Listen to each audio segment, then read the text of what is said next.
The live TV, सच सबसे आगे। Hello दोस्तों, मेरा नाम राशिद जहीर है और आप देख रहे हैं द लाइव टीवी। खबरें बहुत जल्दी इसलिए बतानी पड़ रही हैं कि बहुत तेज़ी से सिनेरियो बदल रहा है इजराइल और फ़लस्तीन के अंदर। फिलहाल ताज़ा बयान जो है वहाँ के विदेश मंत्री का, इजराइल के विदेश मंत्री का, लेकिन उसका क्या बयान है, उसने ट्विटर पे क्या कहा है, ये बात बताने से पहले मैं आपको ये बताना चाहता हूँ कि अमेरिका का काला चेहरा फिर एक बार इजराइल के विदेश मंत्री के ट्वीट करने से जाहिर हो चुका है। अमेरिका जहाँ एक तरफ दुनिया को ये बताने की कोशिश करता है कि मैं पूरी दुनिया के अंदर अमन पैदा करने की कोशिशें करता हूं, उसका चेहरा, उसकी नीयत इजराइल के विदेश मंत्री के इस ट्वीट से बिल्कुल साफ हो जाती है, जिसमें इजराइल के विदेश मंत्री ने अमेरिका का शुक्रिया अदा किया। क्यों किया? वो इसलिए किया कि अमेरिका ने तीसरी बार यूएनओ के अंदर जो अभी एक इजलास हुआ था, अधिवेशन हुआ था, वहां पर जो उसका स्टेटमेंट आना था, ज्वाइंट स्टेटमेंट, उसको अमेरिका ने तीसरी बार रोक दिया। तो विदेश मंत्री इजराइल के ने यह कहा है कि हम अमेरिका का शुक्रिया अदा करते हैं यूएनओ के उस स्टेटमेंट को रोकने के लिए जिसमें यूएनओ ने जंग को रोकने का आह्वान किया था और हमें हमले से रोकने की तायद की थी। यानी कि जो जंग बंदी करने का एक ज्वाइंट स्टेटमेंट यूएनओ को देना था, उसको रोकने के लिए जब अमेरिका ने इस काम को किया तो इजराइल का विदेश मंत्री इस बात के लिए कांग्रेचुलेट करता है अमेरिका को कि आपने बहुत अच्छा काम किया, कहीं यूएनओ अपना ज्वाइंट स्टेटमेंट ये ना दे देता कि हम जंगबंदी करें। हालांकि वो रुकता नहीं, अमेरिका जो चाहता है वही वो कर रहा है। लेकिन ये देखिए कि अमेरिका जहां दुनिया को ये बताने की कोशिश कर रहा है कि मैं दुनिया के अंदर अमन पसंद मुल्क हूं और चौधरी अगर मैं पूरे दुनिया का हूं तो मैं अमन की बातें करता हूं, लेकिन उसने बार बार यूएनओ के इस स्टेटमेंट को रोकने की बात को कहा और रुकवा दिया। इसके जवाब में हुआ यूं है कि यूएनओ का जो अध्यक्ष है उसने इस बात को तो माना और तीसरी बार ज्वाइंट जो उसका स्टेटमेंट आना था उसको रोक दिया। लेकिन ओआईसी, जो अभी मुस्लिम मुल्कों की एक बाकायदा मीटिंग हुई थी, वहां से उनकी एप्लीकेशन पर, उनके इसरार पर, उनके कहने पर 20 मई यानी कि आने वाला जो एक 20 मई है उसमें सुबह 10 बजे उसने एक बाकायदा जनरल असेंबली का अधिवेशन बुलाया है, जिसमें यह मशवरा होगा कि इजराइल और फलस्तीन के इस तनाज़े को, इस जंग को किस तरह से बंद किया जाए। हालांकि यूएनओ ने बाकायदा उस स्टेटमेंट को तो रोक दिया अमेरिका कहने से, लेकिन यह जवाब ओआईसी के उस सम्मेलन के बाद निकल करके आया है जिसमें बाकायदा ओआईसी जिसने खुद तो कोई फैसला किया नहीं था। जैसे हमारे यहाँ हाई कोर्ट अक्सर कोई बात हो जाती है तो उसके अपील में सुप्रीम कोर्ट जाते हैं, इसी तरह से ओआईसी, हालांकि वो फैसला ले सकती थी, ये 57 मुल्क मुस्लिम जो हैं ये बाकायदा फैसला ले सकते थे, लेकिन इनके अंदर मैं पहले भी कई बार कह चुका हूं कि किसी तरह की कोई हिम्मत और गैरत नहीं है। इसी वजह से उन लोगों का एक ये करारदाद है, एक निवेदन हुआ है अल जजीरा के नुमाइंदे के अनुसार, उसने ही वो जाके यूएनओ को अपना एप्लीकेशन दिया ओआईसी के माध्यम से कि एक इजलास को बुलाया जाए जिसमें यूएनओ के अध्यक्ष ने, जिनका नाम इसका नाम है वोल्कन बोस्किर, उन्होंने बाकायदा इसको जो है अधिवेशन को बुलाया है और बुलाने के बाद 20 मई सुबह 10 बजे से इसके बारे में एक हंगामा खेज मीटिंग होने के आसार हैं। तो दो खबरें तो आपको यह बतानी थी कि अमेरिका का चेहरा जो काला है, अंदर से काला है, और वो पूरी दुनिया के अंदर किस तरह से अमन की कोशिशों को खत्म करने की कोशिश करता है, इस बात से जाहिर हो गया कि जब यूएनओ ने जंग बंदी का आह्वान करने के लिए अपने स्टेटमेंट को जारी करने की बात की तो उसने उसको रोक दिया। और ये तीसरी बार हुआ है, ये एक बार स्टेटमेंट हुआ उसको रोका, दोबारा देने की कोशिश की उसको रोका, और तीसरी बार बहुत नरम लफ्जों में जब यूएनओ ने इस बात को कहा कि फलस्तीन के अंदर बहुत जुल्म हो रहा है और इस जंग बंदी को रोका जाए। इस स्टेटमेंट को दुनिया कोई भी बोल सकती है, लेकिन इसको भी यूएनओ के स्टेटमेंट को अमेरिका ने रोक दिया। विदेश मंत्री इस बात के लिए उसको कांग्रेचुलेट कर रहा है, तो दोनों का पता चल जाता है कि दोनों की बात कैसी है। अब कहा यह जाता है, मैं अपनी बात को यहां रोककर दूसरी बात भी कहना चाहता हूं कि एक रिपोर्टर को अपने जज्बातों को काबू में रख करके अपनी रिपोर्टिंग करनी चाहिए। जो वो आंखों से देखता है, जो हकायक है उसको बताना चाहिए, लेकिन रिपोर्टर होने के साथ साथ हर एक रिपोर्टर एक इंसान भी है। अमेरिका की इस शरारत को मैं पहले से बयान करता आया हूं और बताता आया हूं कि इसकी इंटेंशन क्या है। ये दुनिया, ये इस वाले खित्ते में, इस वाले रीजन में कभी अमन ही नहीं चाहता। जो बाइडेन की शरारत हर एक कदम पे नजर आती है, और ताजा शरारत ये नजर आई है जिसका इंकशाफ, जिसका खुलासा खुद किसी और ने नहीं किया, उसी के साथी, उसी के पिट्ठू इजराइल के विदेश मंत्री ने किया है। ये तो खबर हो गई, मैंने आपको अमेरिका के बारे में बताया और ये बताया कि यूएनओ किस तरह से 20 मई की सुबह 10 बजे एक अधिवेशन बुला रहा है ओआईसी के कहने पर। तीसरी खबर इसमें मैं आपको एक बात और बताना चाहता हूं कि चीन, जैसा कि मैंने कहा था कि चीन इसमें एक्टिव रोल प्ले करने के लिए बाकायदा अग्रसर है और तेजी से इसके अंदर आगे अपनी बात को कह रहा है। पहली बार चीन ने इसराइल को बराह रास्त यानी कि डायरेक्टली कहा है कि मुसलमानों के खिलाफ जो आप जुल्म कर रहे हैं, ये शब्द जो मैं कह रहा हूं ये बाकायदा विदेश मंत्रालय जो चीन का, उसके प्रवक्ता, उसका नाम मैं आपको बता देता हूं, उसका नाम है, चीन के जो विदेश मंत्री हैं उनके प्रवक्ता, उसका नाम है जाओ लिजान।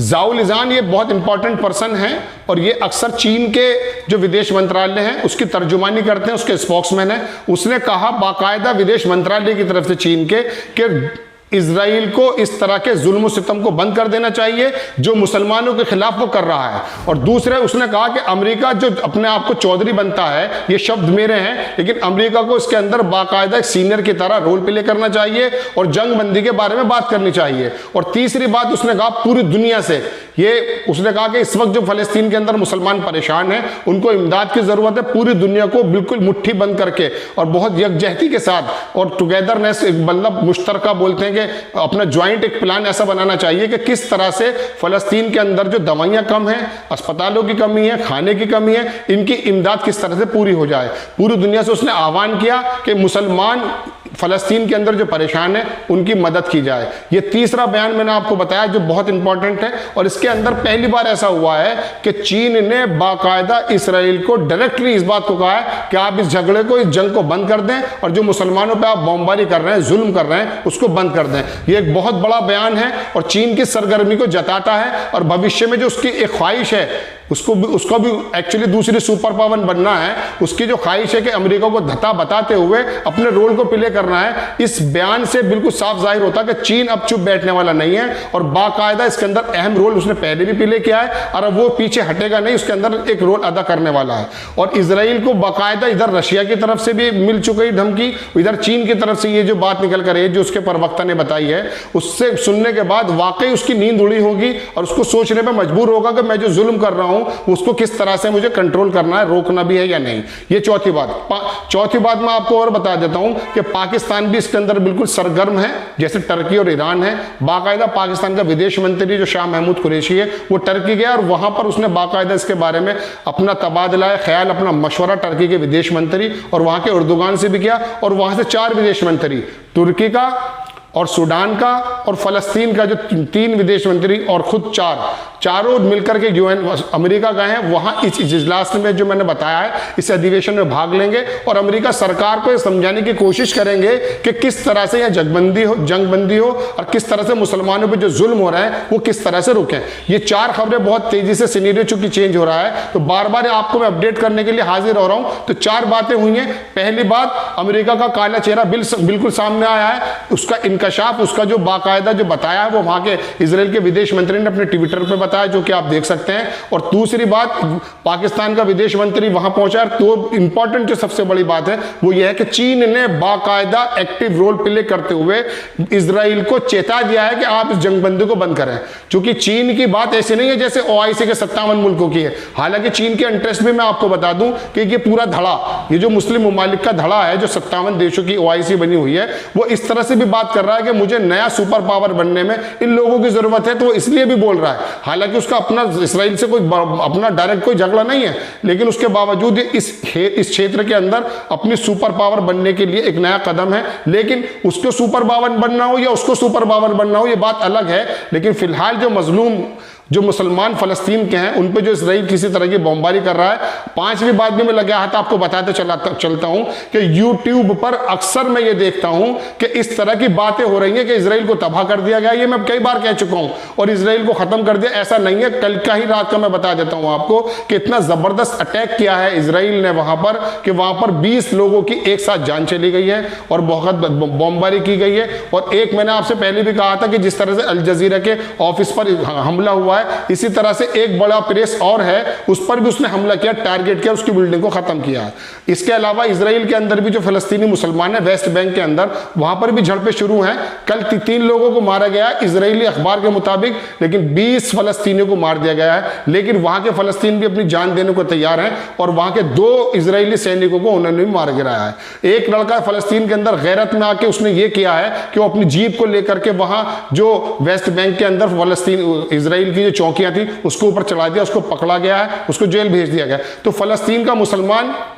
चाहे इजराइल के अंदर मौजूद हो या फलस्तीन के अंदर मौजूद हो या गाजा के अंदर मौजूद हो या लेबनान के जो बॉर्डर पे मौजूद हो, वो बाकायदा अपनी बात रख रहा है, अपने जुल्म सितम का जो तरद्दुद कर रहा है। जिस हद तक भी वो पत्थर से लड़ना, पत्थर अगर उसके हाथ में हो तो पत्थर से लड़ रहा है, मिसाइल उसके हाथ में है तो मिसाइल से लड़ रहा है और पूरी दुनिया के मुसलमानों को बाकायदा एक सबक देने की कोशिश कर रहा है। वहां का बच्चा शहीद होने वाला कि मैं तुमसे बड़ा, तुम्हारे अंदर जो बड़े बड़े जर्नल है ना, उनसे भी बड़ा काम मैं कर रहा हूं, अपनी जान को शहीद करके, अपने आप को कुर्बानी देकर। लेकिन पूरी दुनिया के मुसलमानों की और इंसाफ पसंद लोगों की, ये खास करके मैं इस रीजन की बात करूंगा, उनकी गैरतें जागने को तैयार नहीं है। चीन बोलने को तैयार है, रशिया बोलने को तैयार है, लेकिन इस मुस्लिम मुल्कों के अंदर ऐसी चुप्पी छा गई है कि वहां पर बच्चे शहीद हो रहे हैं, महिलाओं पर जुल्म हो रहा है और निहत्ते लोगों को मारा जा रहा है। लेकिन इनके मुंह से शब्द तो निकल रहे हैं सिर्फ मजम्मत के, कंडेम के, लेकिन फिजिकली जितनी ताकत इनके पास है, 65 लाख फौज, मैं बता देता हूं आपको कि 60 से 65 लाख इन मुस्लिम मुल्कों के पास फौज है। इसका 10% भी हिस्सा अगर वो वहां पर लगा दें तो इजराइल की इतनी हिम्मत नहीं है कि वहां मासूम बच्चों को बॉम्ब के जरिए मारा जाए। तो ये एक सोचने का मकाम है। लेकिन इसके अंदर खुशी की बात है कि चीन, जिस तरह से मैंने आपको सुबह भी अपडेट किया था कि जिस तरह से रशिया ने धमकी दी है, इस तरह से चीन ने भी बराह रास्त इजराइल को धमकी देकर उसकी रातों की नींद उड़ा दी है। और अब सोचने पर इजराइल मजबूर होगा। हो सकता है अगला बार एशिया और मिडिल ईस्ट के मुसलमान इकट्ठे होकर, बाकी इकट्ठे होकर के इजराइल पर कर दें, चीन और रशिया की शाबाशी के बाद।